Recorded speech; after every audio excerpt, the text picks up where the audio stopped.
सुमा हे पात्र तुम्हाला दिसेल अगदी तिच्या लहानपणीही आणि मोठेपणीही, तर तुम्हाला ती अगदी तुमच्या घरातली एखादी निर्मळ बहीण किंवा मैत्रीण वाटेल ह्याची मी तुम्हाला खात्री देते. आणि ते पात्र साकारताना मलाही खरंच असं वाटत होतं की मी त्या कुटुंबाचा भाग आहे. मी खरंच पुष्कराज आणि शर्वरीताई यांच्याबरोबर लहानाची मोठी झाली आहे.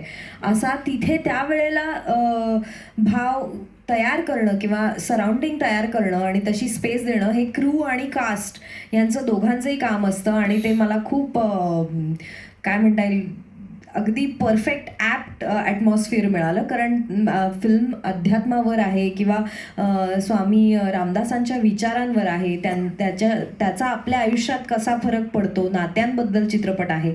सो ह्या सगळ्याचं रिफ्लेक्शन म्हणून तिथे उभं राहताना आमच्यातला खट्याळपणा, मस्तीखोरपणा, एक ॲटिट्यूड हे सगळं बाजूला ठेवून निर्मळ होणं हे खूप एकट्याचं काम नाही ते, असं मला वाटतं. आणि ते अचीव्ह करायला टीमवर्क लागतं, जे योगेश तुझ्या राज्यात मला मिळालं, त्याबद्दल थँक्यू सो मच. एक गोष्ट मेन्शन करायची, आम्ही सगळे कोकणात शूट करत होतो लाडघरला, आणि लाडघरला आमचं जे जेवण होतं ते शूटिंगचं नेहमी येणारं जेवण नव्हतं.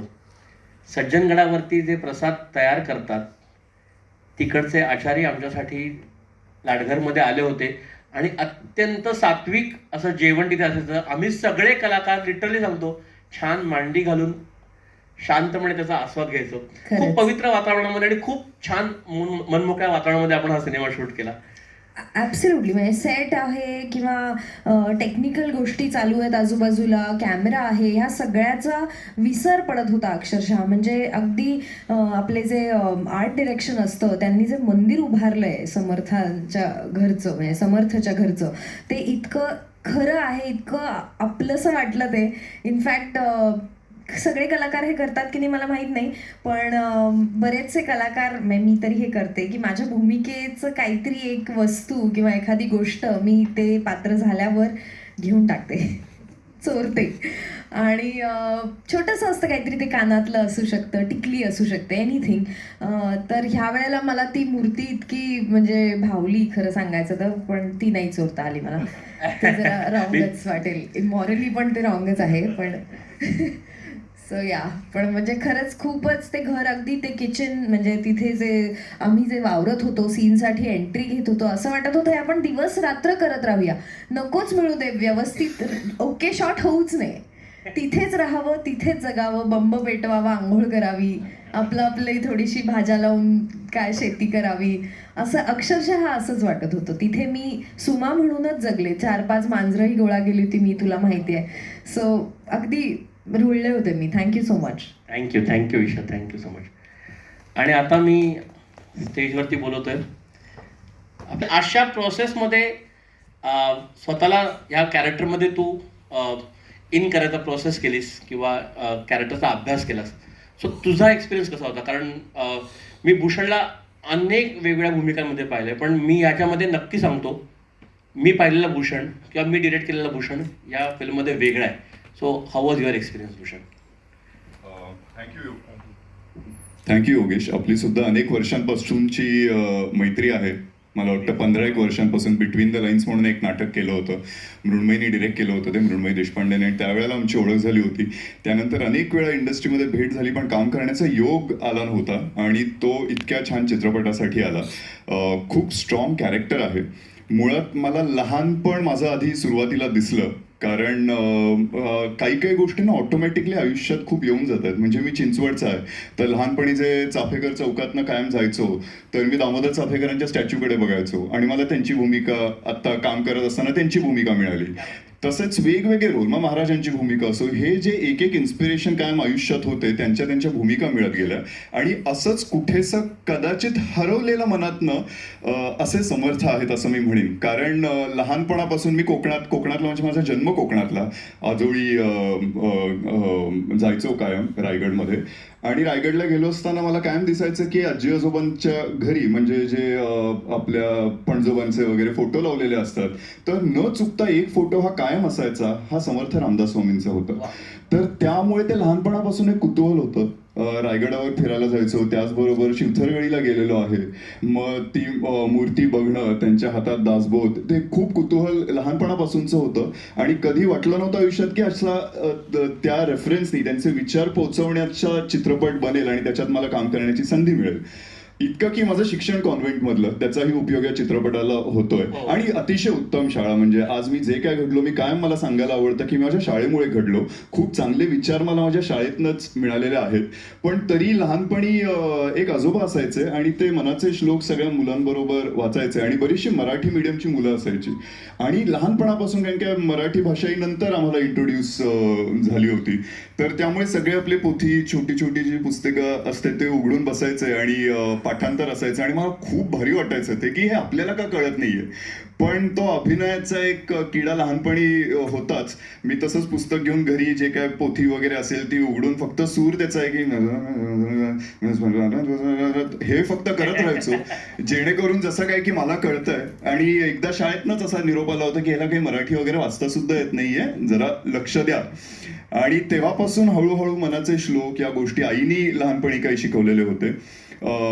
पण आता चित्रपट करत असताना पुन्हा एकदा एक कनेक्ट झाला तो नात्यांमुळे. खरं सांगायचं तर आज मला वाटतं आपण देवाची भक्ती करतो किंवा देवदेव करतो, ह्याचं सुद्धा एक मेन कारण असतं मला वाटतं की आपल्याला आपले नातेवाईक किंवा आपले जवळचं आपलं कुटुंब आहे त्यांना सेफ ठेवायचं आहे.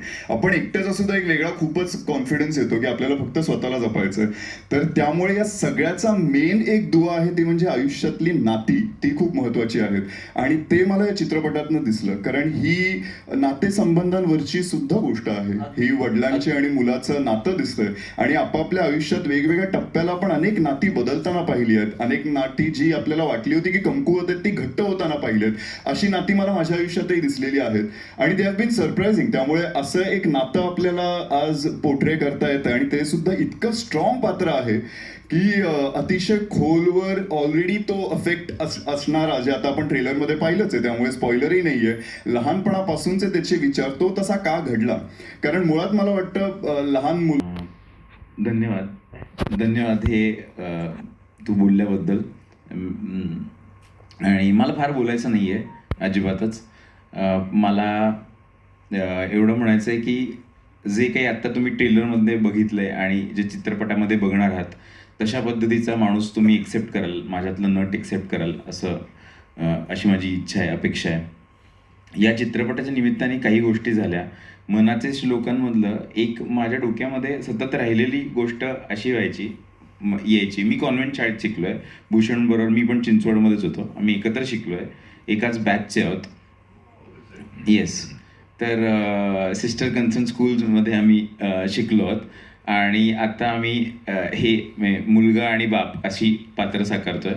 तर मनाचे श्लोक संस्कार वर्ग असायचे, मनाचे श्लोक शिकवले जायचे आणि एका नाटकामध्ये एंट्री घेणारं एक पात्र होतं आणि पडद्यामधनं एंट्री घेताना काहीतरी म्हणत यावं म्हणून कोणीतरी हे म्हणालं होतं, अनुदिनी अनुतापे तापलो रामराया परमदिन दयाळा निरसी मोहमाया अचपळ माझे नावरे आवरिता तुझं विन क्षीण होतो धावरे धाव आता. तो मी नव्हेच नाटकामध्ये प्रभाकर पणशीकर एंटर करताना हे म्हणत यायचे आणि तेव्हा ती चाल, ते शब्द, त्या सगळ्या गोष्टी तुझं विन क्षीण होतो धावरे धाव आता ह्याची कल्पना, हे आधी असं वाटायचं की आपण काय एवढा धावा करतोय कुठल्याही देवाचा, कशाचाही, हे कळायचं नाही. पण आता या सगळ्या वर्षात आयुष्य जगताना, हे जे काही कॉम्पिटिटिव्ह वर्ल्ड आहे याच्यामध्ये जगताना गोष्टीत मला कळल्या की याचा अर्थ काय आहे, की आपल्याला कशाची गरज वाटते. दुसरी गोष्ट मला या प्रोसेसमध्ये एक जाणवते की मनाच्या श्लोकांचे वेगवेगळे अर्थ आहेत, वेगवेगळ्या पद्धतीने इंटरप्रिट केल्यासारखे आहेत. एक श्लोक आहे, मरे एक त्याचा दुजा शोक आहे अकस्मात तोही पुढे जात आहे.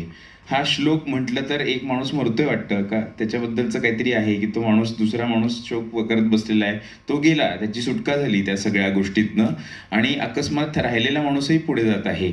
तर माझ्यातही मला असं वाटतंय की आपल्यामध्येही दोन लोक असतात, जो मी पण आहे तो मरावा आणि अकस्मात हा माणूस उरलेला पुढे जावा, अशी माझी इच्छा आहे. आणि या प्रोसेसमधनं हे मला कळलेलं आहे योगेश, हे तुमच्यामुळे कळलेलं आहे योगेश, अमोल सर, माझे सगळे सहकलाकार, अतिच specially I will mention you very specially. It's a very very very beautiful journey with you. Ravindra sir, thank you माझ्यावर विश्वास दाखवलात आणि या वेगवेगळ्या गोष्टींचे वेगवेगळे अर्थ मला कळावेत. तर मी हे यासाठी म्हणतो मरे एक त्याचा यासाठी रेफरन्स देतोय कारण आजच्या काळातला हा सिनेमा आहे आणि असे जे विचार जे खूप आधी मांडले आहेत, जे वाटतात की अरे खूप अवघड असतील की पण तुम्ही त्याचे वाचायला लागल्यानंतर, त्याच्याबद्दल विचार करायला लागल्यानंतर तुम्हाला खूप काही काही गोष्टी त्यातनं शिकायला मिळतील आणि तुम्हाला खूप गोष्टी काहीतरी पोचतील. या चित्रपटासाठी सगळ्यांनीच खूप मेहनत केली.